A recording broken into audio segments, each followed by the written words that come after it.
So the topic of today will be again about identity, and I want to look at what is my identity. What I understand under identity, which I think I always want to know what I mean when I ask a question. When I ask what is my identity, what does it even mean before I try to answer such a question. What is an identity? In the last video, I talked about how I see identity.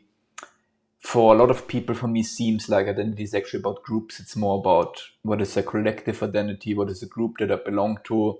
And in my experience, because I don't have any groups that I belong to, and I don't have people that much where I feel like I belong to that, and I don't have a feeling of identity with that, in that sense, very much. So for me, identity is very much just about me, and more so in the question of who am I? What is me? What are the things that are at my core? If we strip them away from me, I'm no longer myself. Where's that edge of where I start and where I end, and what is just the thing that I do and I like to do, but doesn't necessarily defines me at my core. Like if you remove that, I'm no longer myself. That's kind of the theme I feel for me is identity, or the question of who am I, like really what makes me, what makes Peter Peter and not someone else. And I think there are three pillars that are important for that. You have a pillar of what am I doing, what are the things that I am doing that makes me me. Then what are my interests? What do I like? What do I enjoy? What am I interested in that makes me me? And then what are my values? What do I believe in? What are the things where I think it should be like that? And just like my values, basically. I will split it into these three pillars. There are probably a lot more, and you can categorize it pretty much however you want.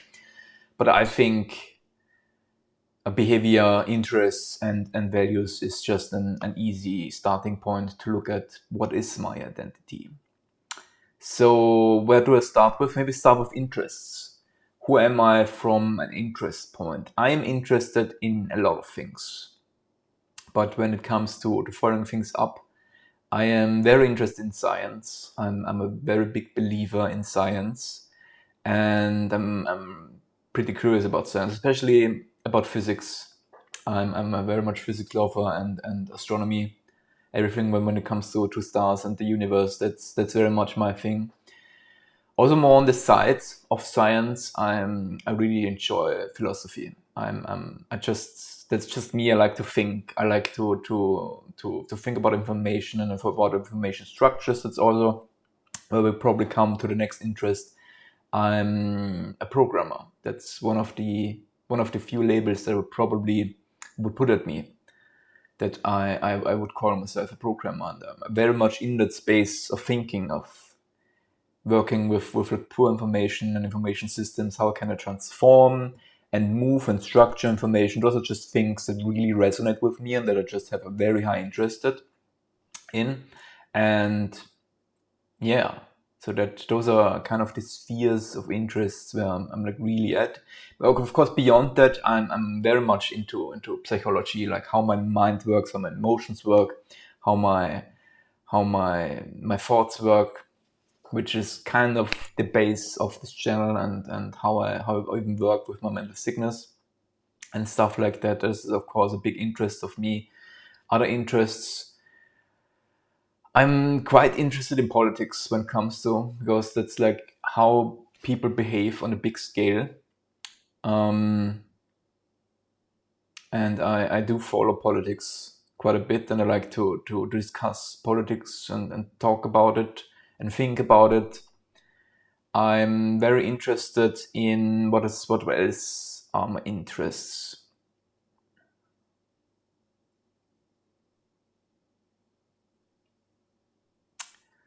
But of course, there are also the gaming side, movie side, when it comes to Star Wars, Marvel, which I've covered on this channel quite a bit, to be honest.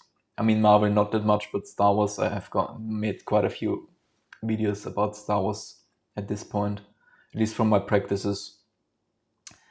And yeah, I'm game development when it comes to programming, which I'm also currently getting into a little bit again. But these are, I would consider, a little bit more side interests, or more so luxury interests. I don't necessarily see my interest in Star Wars or even in games that fundamental to who I am. I would say that's also the interests that are covered. I would say is not necessarily like my identity, where I would put that line in, but more so a list of what are just some big interests that I stick with and that I always come back to. There are probably more than that. This is not a concise list of who I am and what I'm interested in, and also just a free-form talk that's without any preparation, without much thought to it, to practice how I feel, using a structure and to feel about it. So let's go to the next thing. The next thing I would say is behavior. What are behaviors that are very typical to me, that I see to do over and over again?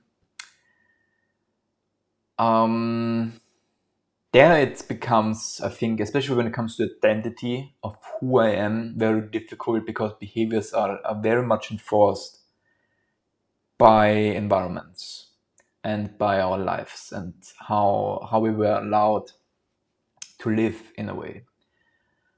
So behaviors is, I see, very difficult to put into actually who I am and into an identity of what am I doing. Sure, like what I'm doing becomes part of me, but I very much see identity and like this who I am with this focus on that splits, like what can I remove from myself and still be and feel like I'm kind of still true to myself. What do I really need to be myself? Which is actually not the thing that I will actually cover in this video, because so many parts I don't know.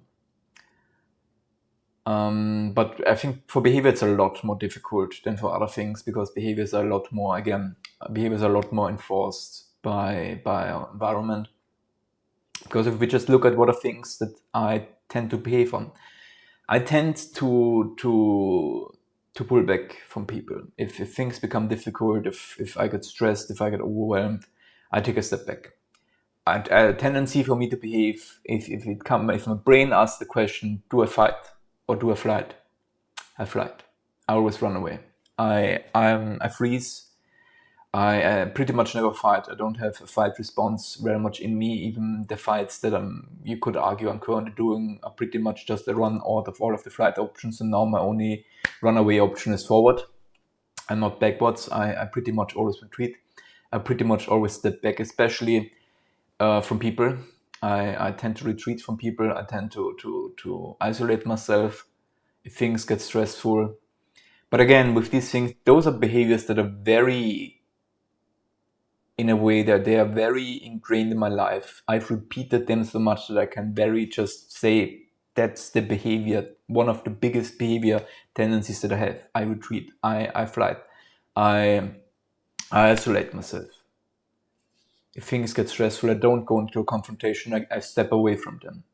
I don't go in a conflict with a person. I might just break up a contact or step away or go away from them. That's very much a big tendency of me. But how much of that is who I am, and how much of that is just the interaction of who I am with the environment that I am? And well, even that line on like looking at it, okay, is there something that can be distinguished? Is there a line where I can actually say, or is this just I'm just making up a line, and I just want to distinguish it for whatever, for an emotional reason. I don't know, to be honest. I don't know.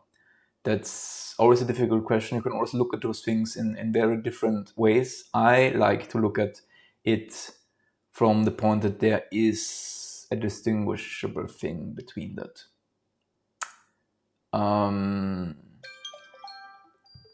Time is already over, so I will speed up a little bit. Here. So, where was our behavior? So I have behaviors that are very much me. And more so on the positive side, behaviors that are very much me. I would say I'm quite an altruistic person. I always try to make things better.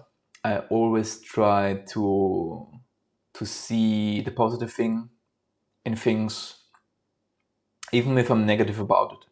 I look at the positive things. I'm very unjudgmental. Like I don't judge people. I try to don't pressure people. I'm getting better, and more and more so. I think from my behavior, I'm. What is the word? What do I want to say? I don't know. Let's move past this. Yeah, let's move past. Let's go to the third step of the structure. What do I not know about my identity? So I want to just look a little bit at what are the things where I kind of know, I have a feeling that I don't know my identity fully. And that is one of the things is I don't know where to draw the lines. Like what are the things where I really have to say these are parts of me, and these are maybe just things that are expressions of an interaction of who I am and what my environment is. So where to draw that, I don't really know. I'm not really sure about it. This is kind of more a work in progress. I have to learn a lot about that still. What I don't know about my identity is very much when it comes to interaction with people. I would say like this is a very unknown part of myself. How am I with like deep connections with people, with like in relationships, even in deeper friendships? How am I more so in communities, stuff like that? So just like a lot more social interaction. I'm not sure because I just don't have that much social interaction in my life, especially regular things. I just can't say who I am in such a context and what are my behaviors in that actually, and not just when I'm not just on my own. How does that shine a different light on who I am and give me a better insight of who I am when I would put in a more social context? That I don't know. What I also don't know very much is I have a very big conflict between a light and a dark side, and how actually big each of them is, and which one of them actually is stronger and over my life will become more dominant and more, and which part is more from coming from within me, and which one is actually coming more from the outside. I get better understanding of that, but I very much see there's a lot to learn in that part. Also, there are things where I think I really have a blind spot is more so just on a lot of, just interaction interests. For example, I do think I would really enjoy more like hobbies for dancing, for example. I do think I would really love to dance, but I never dance and I'm quite afraid of it. And things in that area. I'm also quite I'm really into music, making music, and have from the few things that I've done with it, I have a talent in that, and I really enjoy it. But because of my life, I very much got distracted from that. So there are quite a few just experiences and like hobbies and behaviors and things that could really shape me and also define me that might be kind of something that's very much for me, and something that could represent who I am a little bit more, and how I like to feel, and how I like to express myself, and what I like to do. But I haven't gotten to them, and I don't know them. And I think there are a lot of things like that where my life moved me away from, but they potentially are more parts of who I am and what I like and what I really enjoy and who I would like to be and what's like in me, then I'm able to experience. And yeah, so there are a few. There are quite. I think there are a lot more things about who I am and what makes me and what I like and what like really sticks to me and what's like really a core of me. That I don't know. There's a lot to. There's always a lot to learn about who we are, and even more so about how we are, and forget the why. You could endlessly learn about the why, I think. So just a little bit of a side and a rambling about who am I and what are parts of identities that I don't know and that I don't know, or that could be part of my identity. I had fun with this. This was a little bit longer, I think, and it would even be longer without the timer. There could be a lot more talks like these in the future to this topic, because that's quite a big topic. Who am I? What is my identity? Well, no matter who you are, and no matter what your identity is, I hope you love yourself and have a nice day.